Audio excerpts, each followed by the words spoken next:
Leímos la semana pasada en el Evangelio de Juan acerca del verbo, la palabra, ¿recuerdan? En el principio la palabra ya existía, dice Juan en su Evangelio. La palabra estaba con Dios y la palabra era Dios. Todas las cosas, dice más adelante, por Él fueron hechas y sin Él nada de lo que ha sido hecho fue hecho. Hablábamos de que Él es Dios, Dios eterno, Dios creador, quien sustenta todas las cosas. Dice el pasaje de Juan también que, hablando de Cristo, como la palabra, como el verbo encarnado, Él es la luz verdadera que alumbra a todo hombre. Dice Juan también allí en el Evangelio, en su Evangelio, capítulo 1, 14, que aquel verbo, la palabra, se hizo carne y habitó entre nosotros, lleno de gracia y de verdad. Lleno de gracia y de verdad. Él es nuestro bendito Salvador. Y en el pasaje que leímos al principio del culto, bueno, no al principio, sino lo leímos con Ricardo, creo que sí fue al principio, ¿verdad? Bueno, en el pasaje de Isaías también recordamos esto, hablando de nuestro Salvador, Cristo Jesús. En ese pasaje de Isaías dice, lo voy a leer nuevamente, el pueblo que camina en oscuridad verá una gran luz, haciendo referencia a Cristo Jesús. Para aquellos que viven en una tierra de densa oscuridad, brillará una luz. Y más adelante dice, pues nos ha nacido un niño, un hijo se los ha dado. El gobierno descansará sobre sus hombros y será llamado Consejero Maravilloso, Dios Poderoso, Padre Eterno, Príncipe de Paz. Su gobierno y la paz nunca tendrán fin. Reinará con imparcialidad y justicia desde el trono de su antepasado David por toda la eternidad. Y entonces dice algo que me gusta cómo lo dice aquí en esta traducción. Dice, el ferviente compromiso del Señor de los ejércitos celestiales hará que esto suceda. Ahí está. Sucedió. Estaba anunciado siglos antes de la venida del Mesías. Vino el Mesías, sucedió porque Dios es fiel y su compromiso es un compromiso ferviente, como dice aquí el profeta Isaías. Sucedió tal como el Señor lo había anunciado por medio de los profetas. Vino el Mesías prometido, el Mesías anunciado. Vino la luz verdadera que alumbra a todo hombre. Y ahora esa luz brilla. Y nosotros hemos visto esa luz por la gracia de Dios. Así que lo que quiero que veamos el día de hoy tiene que ver precisamente con esto. Vamos a continuar hablando, leyendo acerca de nuestro Señor y Salvador Cristo Jesús. La semana pasada vimos ahí en el Evangelio de Juan que una cosa es clara: Jesús es Dios. Y hoy quiero que veamos algo acerca de su humanidad. Y para esto vamos a ver un pasaje allí en Mateo, ¿ok? En el Evangelio de Mateo, capítulo 1. Antes de leer, y este pasaje creo que también lo conocen ustedes, estoy seguro que lo han leído más de una vez, pero me temo que por la extensa lista de nombres que aparecen allí, a algunos se les puede hacer algo aburrido. Y algunos prefieren saltárselo y dicen, ¿y esto a mí de qué me va a servir? ¿No? ¿O qué puedo yo aprender de pasajes como este?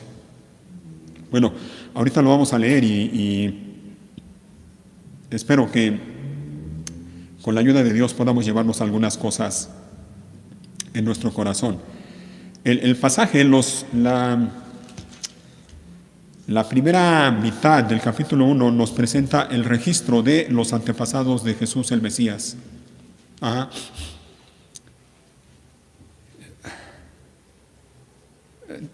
¿Tienes un registro, y esto es para ti, tienes un registro de tus antepasados? ¿Conoces tu genealogía? A veces en la escuela nos dejaban en ocasiones una tarea similar, ¿no? O al respecto. Y el maestro o la maestra nos decía, a ver, quiero que investiguen quiénes eran sus familiares, quiénes eran los papás de sus papás y los abuelos de sus papás, y ahí nos pasábamos un rato investigando, ¿no? Y si ustedes eran igual que yo, pues la verdad es que no podíamos avanzar mucho. De hecho, yo no recuerdo haber sabido de alguien más, aparte de los abuelos por parte de mi mamá y los abuelos por parte de mi papá. Hasta ahí. Nada más.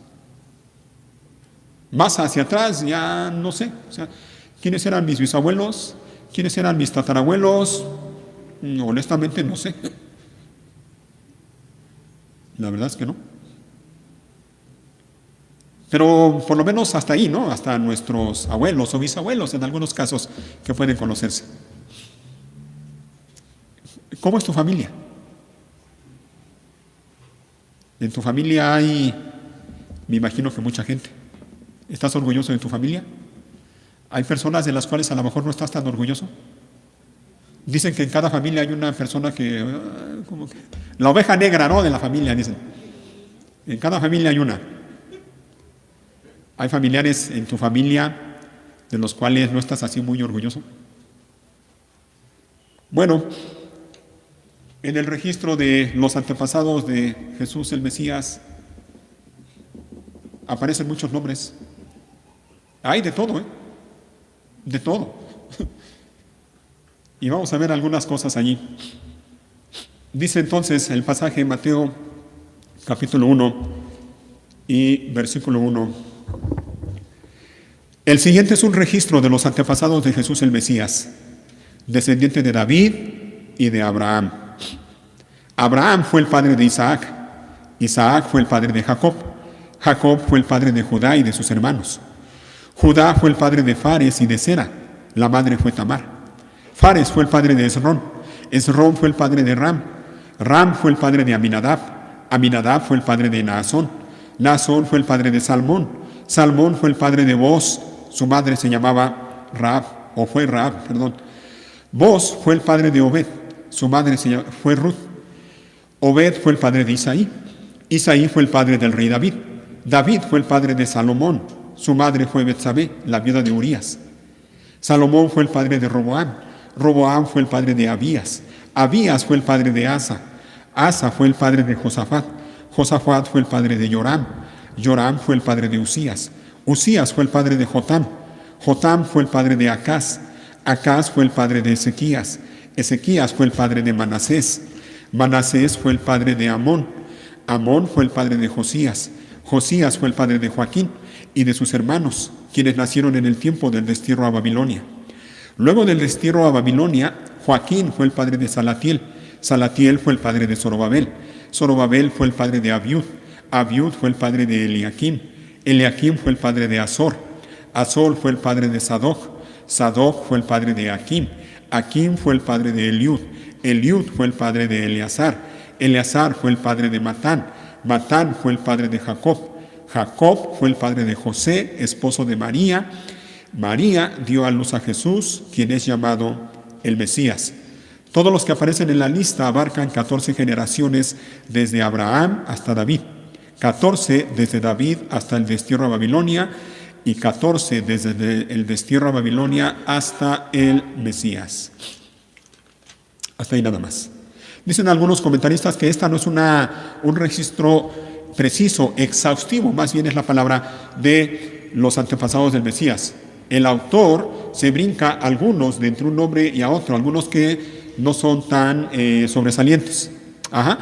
Así que no aparecen exactamente todos, pero sí la mayor parte. ¿Ok?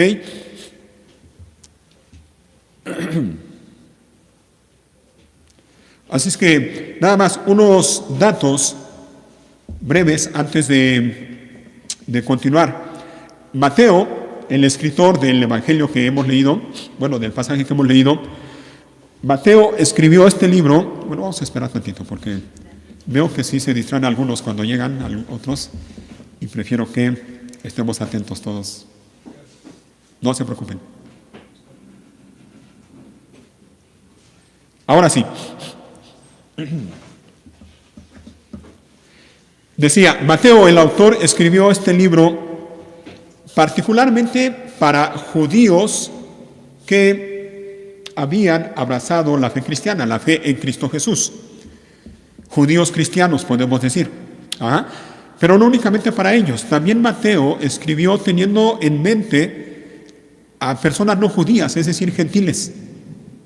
Y también teniendo en mente a judíos que no conocían a Jesús o no creían en Él. Y el propósito, el objetivo de Mateo al escribir este evangelio era presentarles a Jesús, Jesús de Nazaret, como el Mesías prometido por Dios, aquel que reinaría para siempre. Lo hemos leído ya en el pasaje de Isaías. Otro de los propósitos de Mateo al escribir este evangelio, este libro, también era o es presentar a Jesús como el Mesías prometido y esperado por el pueblo de Israel. Y es por eso que comienza su escrito, comienza su libro con el registro de los antepasados de Jesús. Con este registro, Mateo pretendía demostrar dos cosas principales. Número uno, pretendía Mateo demostrar que Jesús es hijo de Abraham y al mismo tiempo es hijo de David. Hijo de Abraham e hijo de David. Y también Mateo quería dejar claro que todas las promesas que Dios hizo a su pueblo, particularmente las promesas que hizo por medio de Abraham y por medio de David, se cumplieron en él, es decir, en Jesús de Nazaret. Así que Mateo deja claro, con este registro que hemos leído, deja claro que Jesús de Nazaret era hijo de Abraham, es decir, descendiente de Abraham. Jesús de Nazaret era descendiente de Abraham. Y también que Jesús de Nazaret es el cumplimiento de la promesa que Dios le hizo a Abraham. ¿Recuerdan el pacto que Dios hizo con Abraham? Bueno, Mateo pretende dejar claro que Jesús de Nazaret es el cumplimiento de esa promesa que Dios le hizo a Israel por medio de Abraham. La pregunta es, ¿cuál promesa? Para eso tenemos que recordar el pacto que Dios hizo con Abraham. Y particularmente me refiero a la promesa de que en él, es decir, en Jesús, serían benditas todas las naciones de la tierra. ¿Recuerdas? Eso el Señor se lo prometió a Abraham. Allá en Génesis, ponlo por ahí, Sergio, en Génesis capítulo 22 y versículo 18. Vamos a recordarlo. Génesis 22. Les dije 18, pero vamos a leer desde el 16.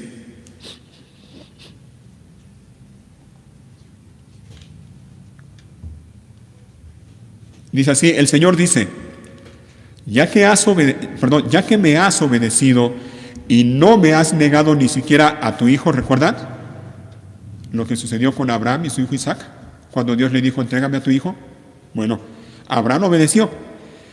Y entonces le dice, no me has negado ni siquiera a tu hijo, tu único hijo. Y aquí viene, mira, le dice Dios a Abraham, juro por mi nombre que ciertamente te bendeciré. Multiplicaré tu descendencia hasta que sea incontable, como las estrellas del cielo y la arena a la orilla del mar.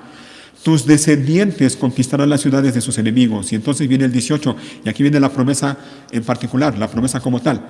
Y mediante tu descendencia, todas las naciones de la tierra serán bendecidas. Todo eso porque me has obedecido. Ahí está la promesa. Jesús es el cumplimiento de esta promesa. Cuando dice, y mediante tu descendencia, o tu linaje, o tu hijo, que también puede traducirse de esa manera, o tu simiente, le dice Dios a Abraham en una promesa, todas las naciones de la tierra serán bendecidas. El apóstol Pablo habla de esto en su carta a los Gálatas y lo deja bien claro a quién se refiere. Gálatas capítulo 3, versículo 16.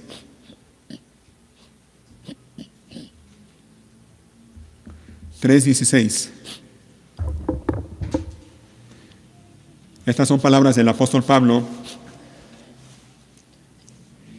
Y Pablo está hablando de estas promesas de las que hemos leído en Génesis. Dice el versículo 16, Dios ha dado las promesas ¿a quién? A Abraham, ¿y a quién más? Y a su hijo, o a su descendencia, o a su simiente. Y mira la aclaración que hace Pablo enseguida.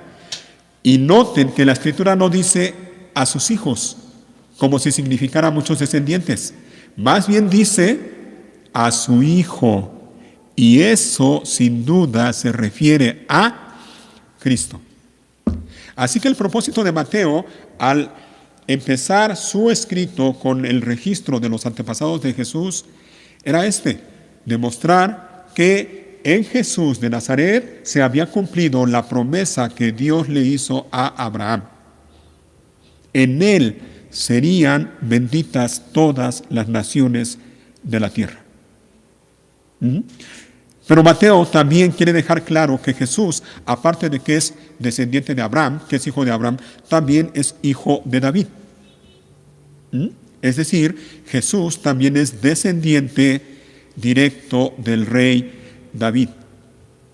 En otras palabras, Jesús de Nazaret era el heredero legítimo al trono de Israel, al ser descendiente de David. Y por eso es que se toma el tiempo de dejar escrito el registro que ya hemos leído.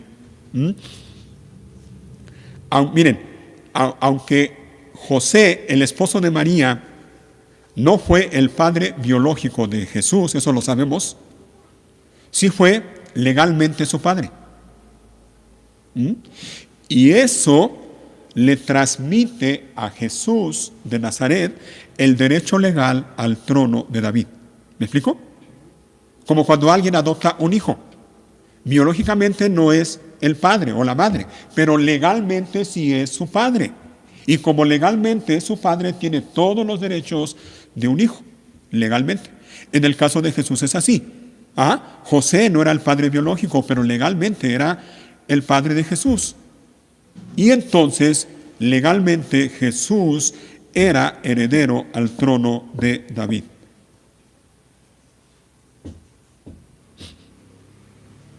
Y la promesa de Dios, la promesa que Dios le hizo a Israel, de que vendría un rey cuyo reino sería eterno, se cumplió en él, en Jesús de Nazaret. Vamos a verlo.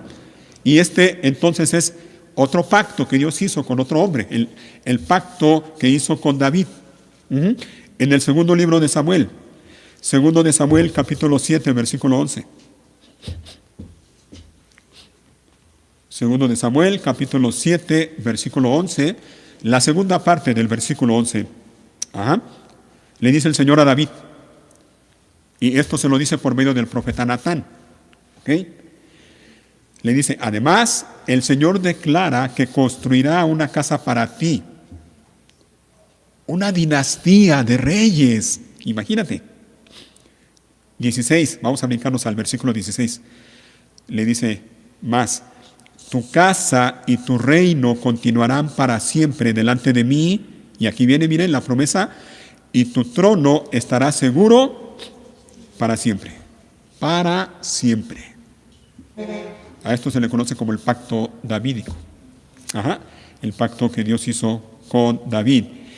Y esto, el ángel Gabriel se lo recordó siglos después a María. Busquen ahí, vamos al Nuevo Testamento, Lucas capítulo 1.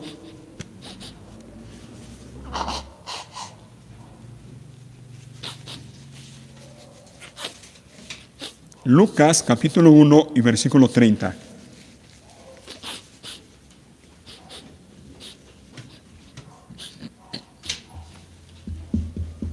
De pronto se le aparece el ángel a María, le da el anuncio de que quedaría embarazada, de que iba a tener un hijo.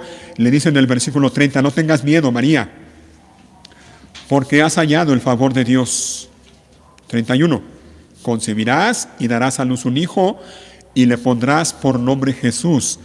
Él será muy grande y lo llamarán Hijo del Altísimo. Y aquí viene, mira, el Señor Dios le dará, ¿qué cosa?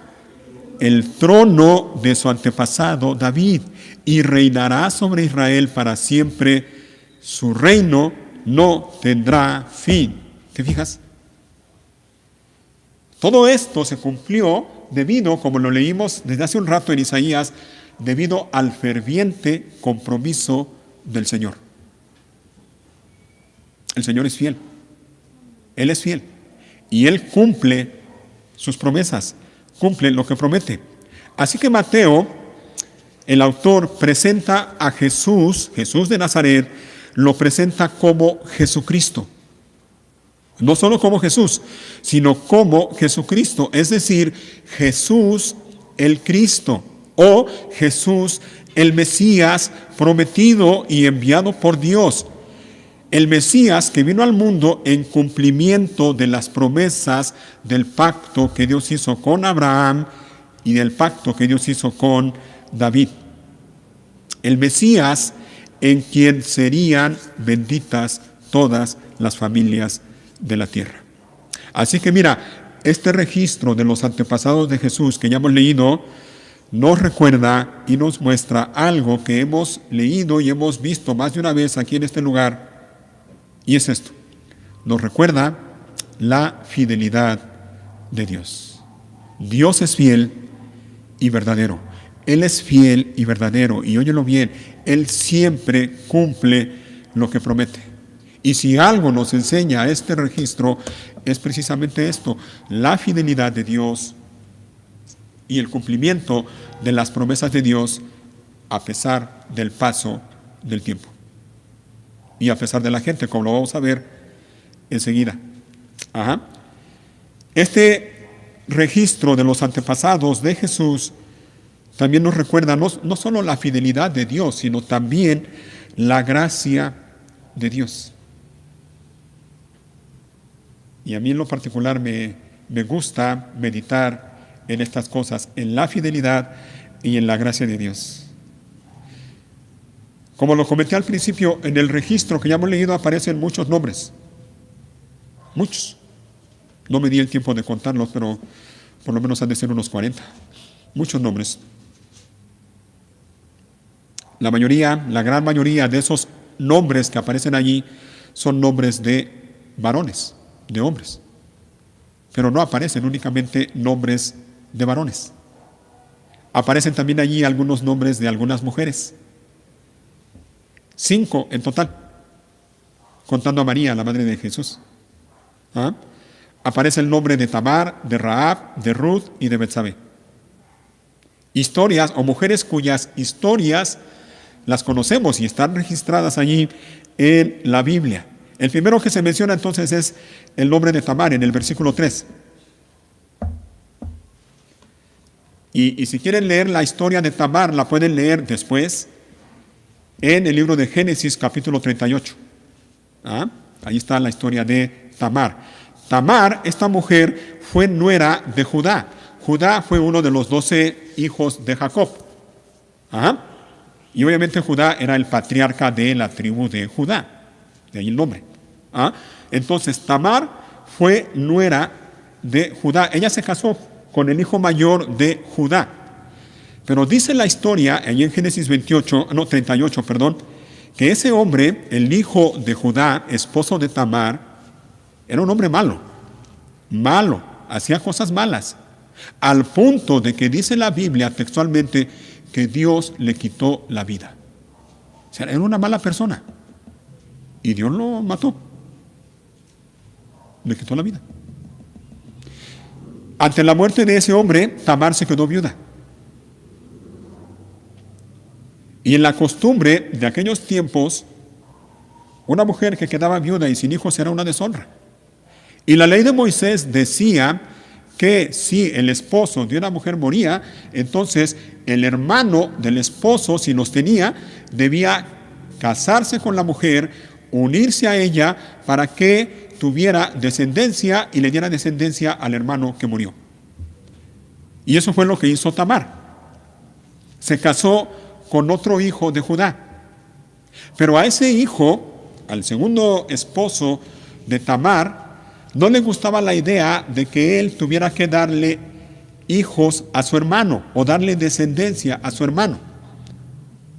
Así que hizo ahí algo o hacía algo cada vez que tenía intimidad con Tamar que a Dios no le gustó. O sea, esa actitud que tenía este segundo esposo de no querer dar descendencia a su hermano fue lo que desagradó a Dios, y dice el pasaje que también Dios le quitó la vida. Judá tenía un tercer hijo, y la ley de Moisés decía que ese tercer hijo tenía que casarse con la mujer y darle descendencia a sus hermanos. Pero entonces el padre ya no quiso entregárselo a Tamar, porque dijo, ya se murieron dos, y si doy a este, lo más seguro es que también se vaya a morir. Y Tamar se quedó así, sola, sin hijos. Pasaron los años. Y un día, para esto Tamar dejó la casa de Judá y se fue a la casa de sus padres. Un día en que se enteró de que Judá, acompañado con un amigo, iban a ese lugar donde estaba Tamar a hacer negocios con sus ovejas, Tamar, esta mujer, ideó algo, una treta. Yo me imagino que lo hizo movida por la presión del tiempo, de la gente, por la costumbre, de que la veían como bicho raro por no tener hijos, por no tener descendientes. Así que tramó algo. Se enteró de que su suegro, Judá, iba a andar por ahí cerca, se quitó sus ropas de viuda, dice el pasaje, se puso un velo, se disfrazó. De modo que cuando Judá la vio, pensó que era una prostituta. Se acercó a ella, le hizo insinuaciones para que tuvieran intimidad, y eso fue lo que pasó.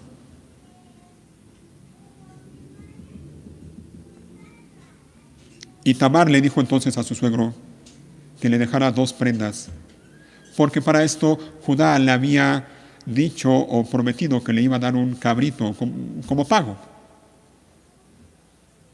Y Tamar le dijo, ¿y cómo voy a saber, no? Dame, todo esto ya Tamar lo había planeado. Déjame 2 prendas como garantía. Judá le dejó las 2 prendas como garantía. Pasaron algunos meses, creo que 3 meses, dice el pasaje.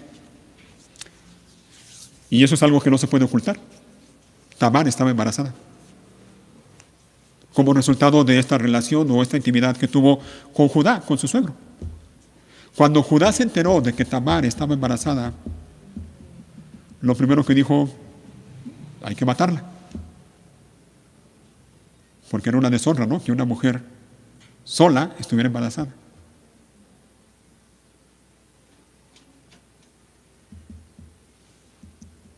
Yo creo que Judá no se puso a pensar, ¿no? Yo creo que también a mí me tienen que apedrear porque yo también he cometido adulterio. Pero bueno, la ley de Moisés decía eso y la costumbre era esa. Hay que matarla. Pero entonces Tamar le mandó las 2 prendas que le había dejado Judá y le dijo, del hombre de quien son estas prendas es el hijo que estoy esperando. Cuando Judá vio las 2 prendas que le había dejado, entonces se dio cuenta y supo que en realidad él era el padre del hijo que estaba esperando Tamar.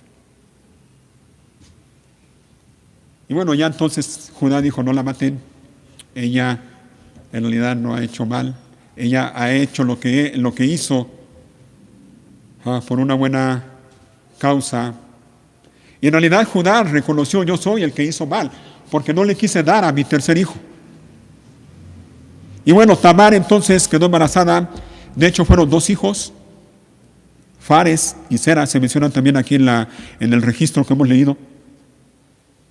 Pero el punto es este, hermanos, con todo lo que he mencionado, el punto es este. Vean la gracia de Dios obrando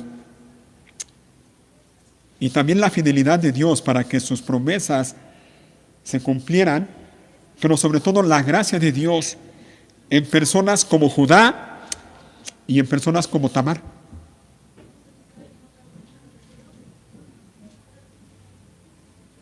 ¿Qué hubieras hecho tú al enterarte de que en tu familia pasó eso? Imagínate, ya me imagino yo, ¿no? Que ven, mira, ni te imaginas de lo que me acabo de enterar. Fulanita. No. Sí, y con su suegro. No. Qué vergüenza para la familia. Dirán. No olvides que lo que estamos leyendo es el registro genealógico de nuestro Señor Jesús. ¿Puedes ver la gracia de Dios? ¿Puedes ver la gracia de Dios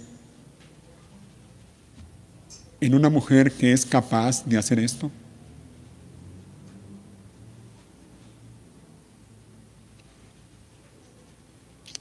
Pero así es la gracia de Dios. Maravillosa gracia. Que sobreabunda donde abunda el pecado. La segunda mujer que se menciona en el registro de los antepasados de Jesús es Rahab. Ella no se disfrazó de prostituta. Ella era prostituta, profesional.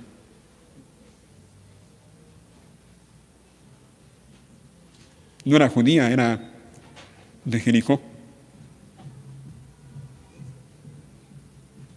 La historia la conocemos y no voy a ahondar ya porque nos va a llevar mucho tiempo. Pero la historia de Rahab la conocemos. Cómo ella tuvo temor de Dios y creyó en el Dios Todopoderoso que había prometido dar la tierra de Canaán a los israelitas. Tuvo temor de Dios. Y tuvo fe en Dios. Tan es así que su nombre aparece allí en el registro de los hombres de la fe en Hebreos capítulo 11. Otra vez, ¿puedes ver la gracia de Dios en la vida de Rahab? Rahab fue admitida en el pueblo de Israel. Se casó con un israelita.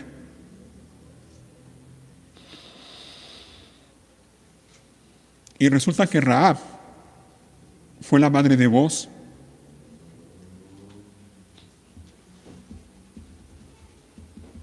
Y Booz, ¿recuerdan con quién se casó? Con Ruth. Imagínate. Con Ruth, que por cierto es otra mujer que se menciona en el registro que hemos leído, no era israelita tampoco. Ella era moabita, imagínate, moabita.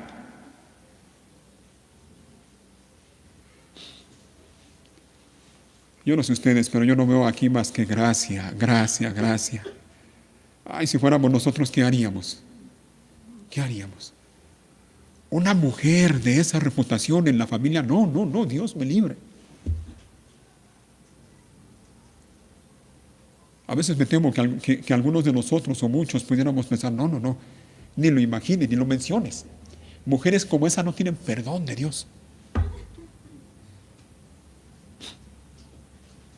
¿Y sabes qué? Lo cierto es que sí.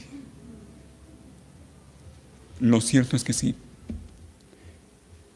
Mira lo que dice el Señor Jesús en Mateo 21, 31.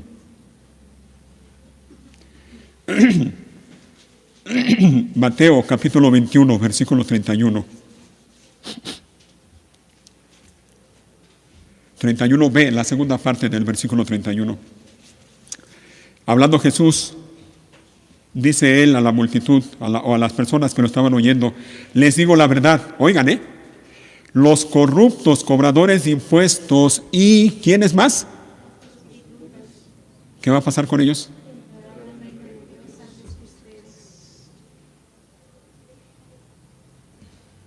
Ahí está. Ahí está. Los corruptos cobradores de impuestos y las prostitutas entrarán en el reino de Dios antes que ustedes. Estas palabras Jesús se las dijo a un grupo de fariseos religiosos que estaban oyéndolo. Aquí tenemos que hacer la aclaración.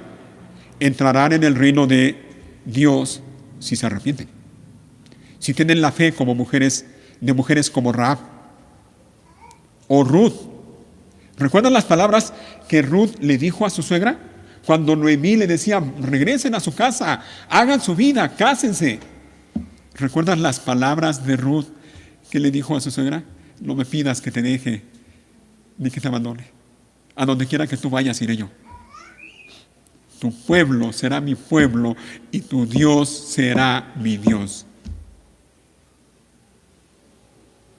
No importa la historia de la persona, no importa su pasado, no importa su genealogía, si la persona pone su fe en Cristo Jesús como único y suficiente Salvador, ellos entrarán en el reino de los cielos. Por la fe en Cristo Jesús. Y Jesús se los aclara a los fariseos que estaban oyéndolo, dice en el 32. Les dice, ¿por qué? Pues Juan el Bautista vino y les mostró a ustedes la manera correcta de vivir, pero ustedes no le creyeron. Mientras que los cobradores de impuestos y las prostitutas, ¿qué pasó con ellos? Sí le creyeron, ¿te fijas?